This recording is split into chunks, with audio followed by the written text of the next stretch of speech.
Dumating na po ang ating inaantay! Ang pinakamatapang na babae sa Republika ng Pilipinas! Salubungin po natin ng masigabong palakpakan!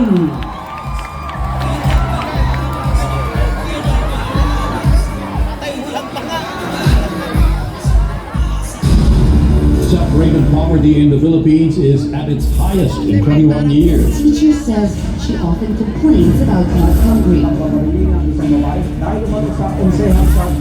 Pinagtataga hanggang sa mamatay ang natutulog na maglola. Bugbugi ng dalawang Kasi never know. At bakit yung mga tao gumagamit ng drugs? Eh, never di sila addict. Kala mga batang nagra-rugby nagkalat sa gitna ng daan. Mga taong pinagbabaril habang bumili ng pagkain sa karinderya. Kumakalat sa social media ang bidyong ito ng pamamalit sa mga After they go to school, they spend their days scavenging to earn money. Nagpapalit trabaho ang suspect at gumagamit pa umano ng droga. Good luck sa atin lahat. Sa halip na tutukan ang kumakalang na siguro ng mga Pilipino. Krimen, droga at korupsyon. Mas inuna ang sariling interes at kasakiman sa kapangyarihan. Itinapong palabas ng bansa ang nag-iisang Pangulo na siyang tunay na nagmahal sa bayan. Mula nung si Tatay Digong ang naging Pangulo, tumahimik. Iisa lang ang sigaw. Duterte saan man sa mundo.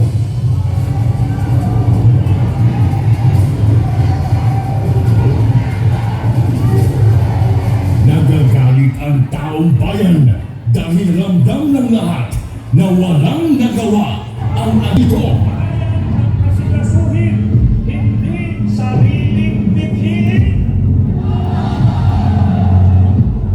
Nais nating katawanin ang nagkakaisang damdamin ng milyong-milyong Pilipino at isapiling ang kanilang pinag-isang bitbihin para sa isang mapayapa at nagkakaisang Pilipinas.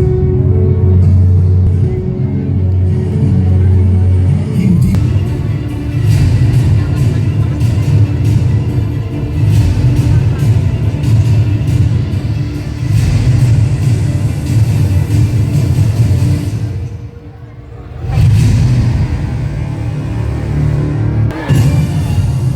Ladies and gentlemen, the Vice President of the Republic of the Philippines, the Honorable Sara Duterte!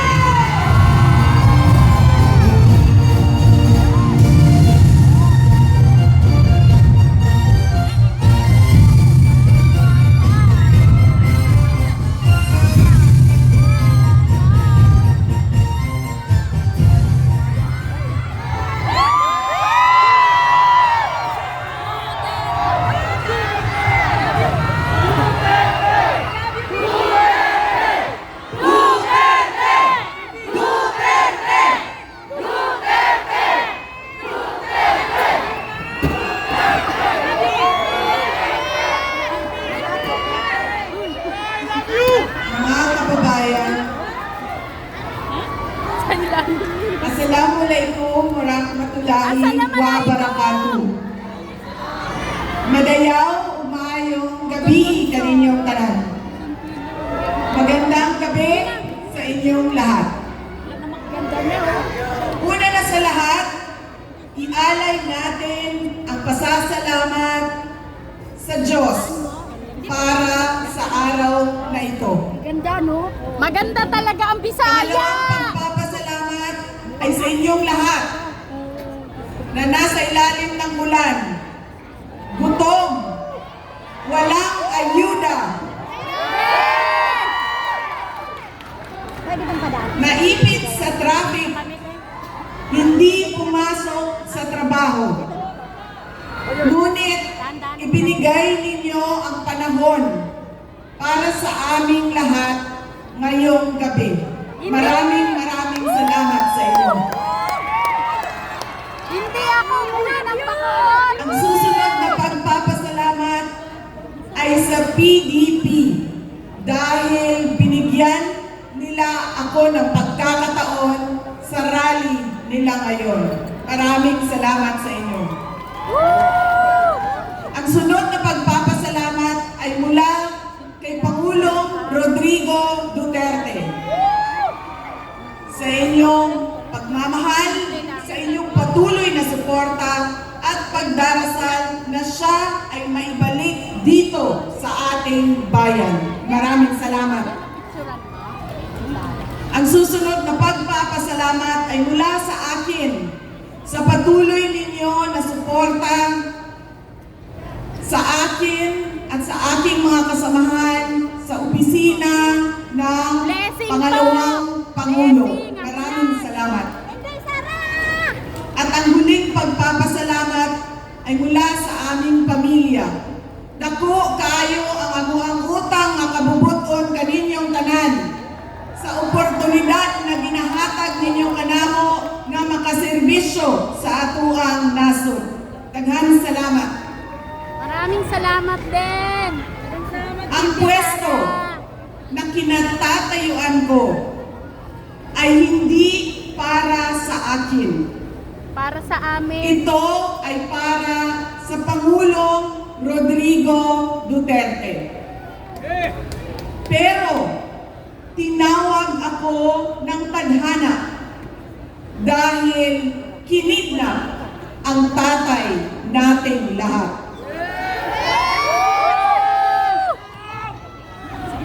Sa pagkakataong ito, nakatayo ako sa entablado at humaharap sa inyo, hindi bilang kandidato.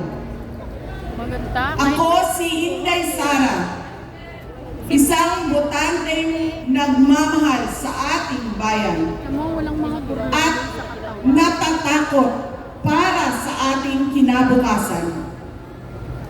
Mga kaigsuunan ko, iniibig ko ang Pilipinas. Iniibig ko kayong mga Pilipino. Ginugugmata ka! I love you too.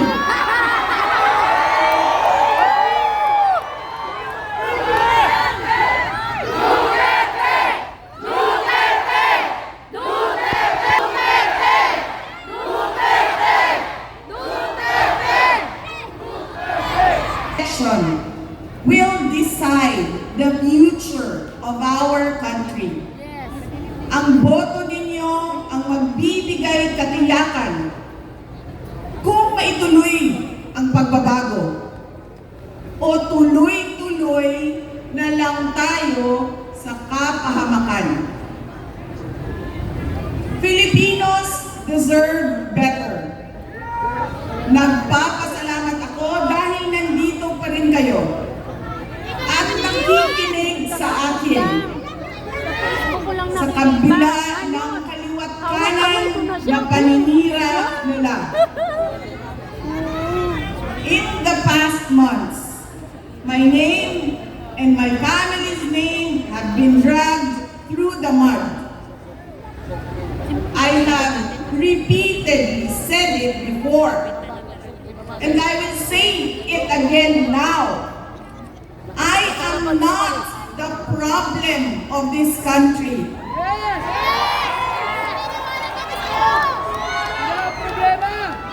Hindi ako ang problema ng Pilipinas.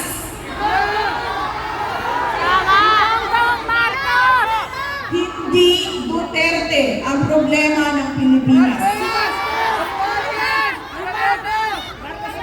Sino nga ba ang tunay na makikinabang kung tuluyan ng burahin sa mundo ang pamilyang Duterte?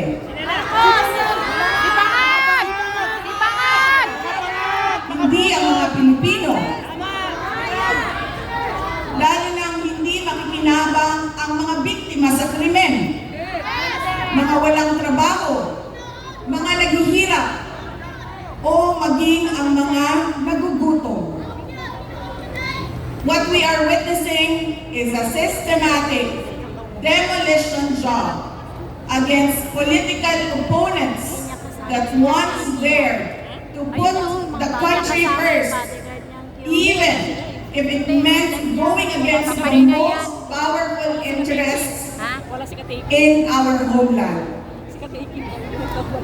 Sa kasamaang palad, iniluklok natin ang isang leader na walang kakayahang maintindihan ang tunay na kalagayan ng mga Pilipino. At higit sa lahat, hindi kayang magdesisyon para sa kapakanan ng sambayanan. Ako! 20 kilong bigas. Pinagbabayaran natin ngayon ang pagpili ng maling leader. Nakikita natin ang lantaran at walang pakundangang paglabag sa ating saligang batas. Pinamumunuan din tayo ngayon ng isang taong patuloy pa rin tumatanggi, sumailalim sa isang pampublikong hair follicle drug test.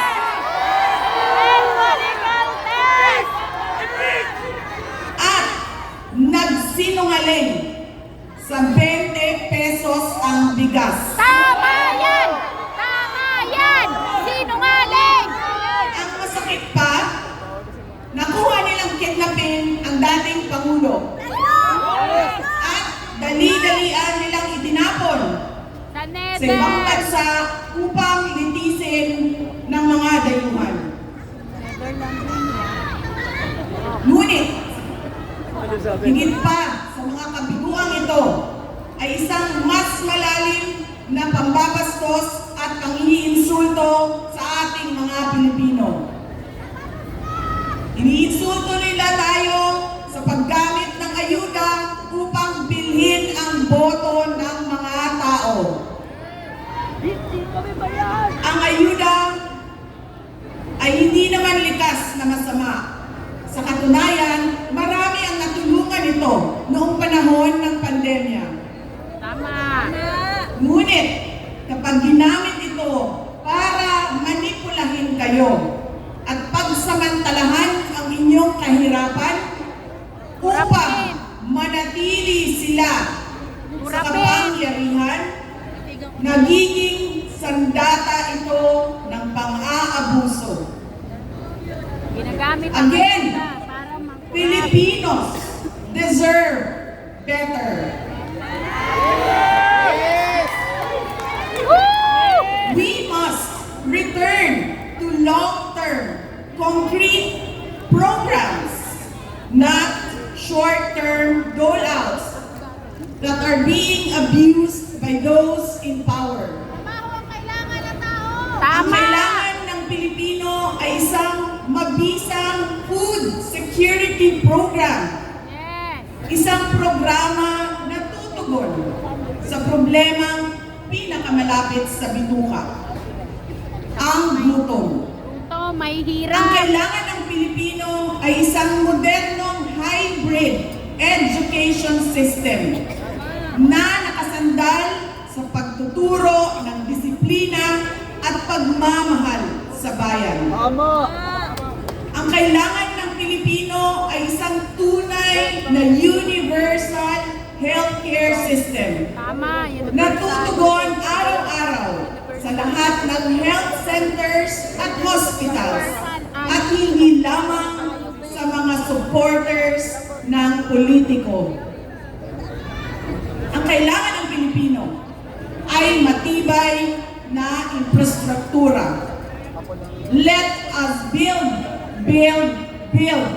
into the future. Ang kailangan ng Pilipino ay oportunidad sa hanap buhay at trabaho dito sa loob ng ating bayan. Tama!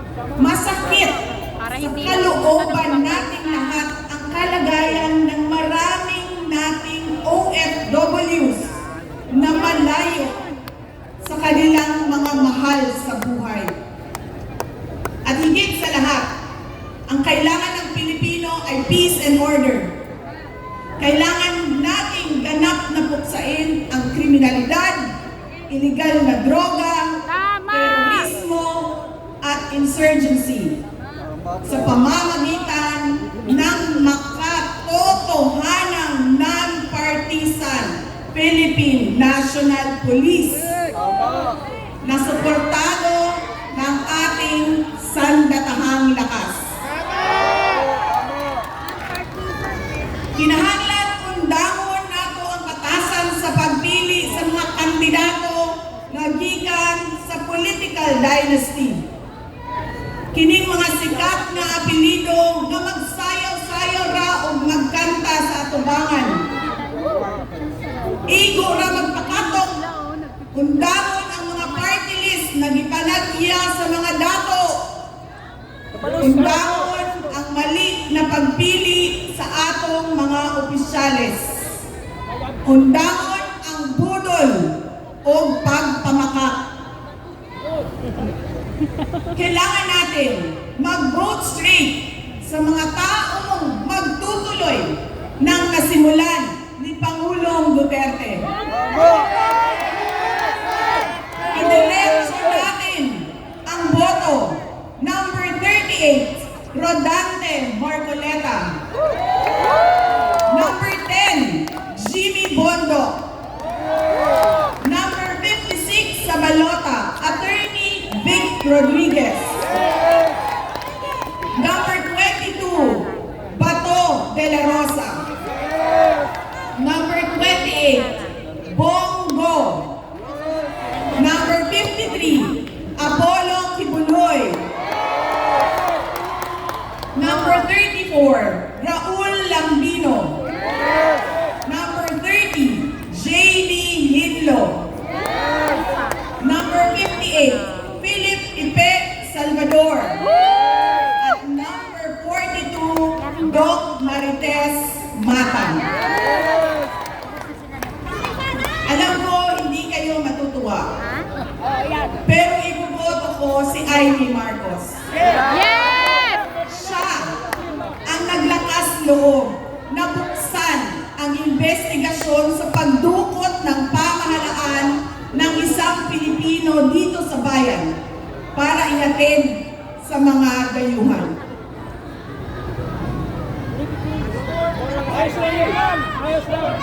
Ibuboto ko rin si Camille Villar dahil sa kanyang karanasan bilang mambabatas sa House of Representatives na makakatulong sa isang tunay na pagbabago sa Senado. Hindi ako mapapagod na sabihin ito. We Filipinos deserve better. Tunay na kapayapaan at kaunlaran na hindi lamang para sa iilang politiko at mayayaman. Kaya sa May 12, kailangan nating maging mapagmatya. May mga ulat at bulong-bulungan na may mga kumikilos na sa iba't ibang parte ng ating bansa. Mga babala na maaaring nagsisimula na ang malawakang dayaan sa halalan ng alyansa. Ang binuong alyansa ay isang mapanganib na pagsasanib puwersa ng isang administrasyong walang kakayahan, mga elitistang liberal at mga tinaguriang makabayan na ang tunay na hangarin ay manatiling mahirap ang taong bayan. Isang alyansa na handang ibalik tayo sa kadiliman ng narco-politics, sa bangungot ng Typhoon Yolanda, kung saan ang mga Pilipino ay iniwan sa ulan, sa gutom, at sa kawalang malasakit. Ito ang alyansang muli nais nating alipinin gamit ang kahirapan, kasinungalingan at kapangyarihan. Sa May 12, bumoto tayo ng may buong dangal. Bumoto tayo ng may tapang. Let us show the world that no amount of vote buying or cheating can suppress the fury burning in our hearts. Time and again, you have heard me say, God save the Philippines. Ngayong Lunes, bumoto tayo ng diretso. And let us all save the Philippines. Ako si Inday Sara Duterte, isang botante. I love you, baby! Syukran.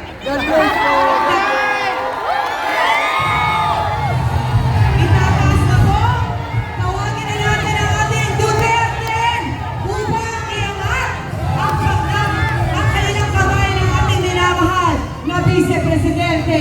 Numero 10, Jimmy Bongo. Numero 22, Pato de la Rosa. Número 28, Senator Bongo. Número 30, J.B. Lito. Número 34, Raúl Lapino. Número 38, Rotante Margoleta. Número 53, Pastor Apollo Kibuloy. Número 56, Attorney Vic Rodriguez. Número 58, 58, nag-isang Philip Salvador. At número 42, Doc Richard Mata. Kasama ang ating PDP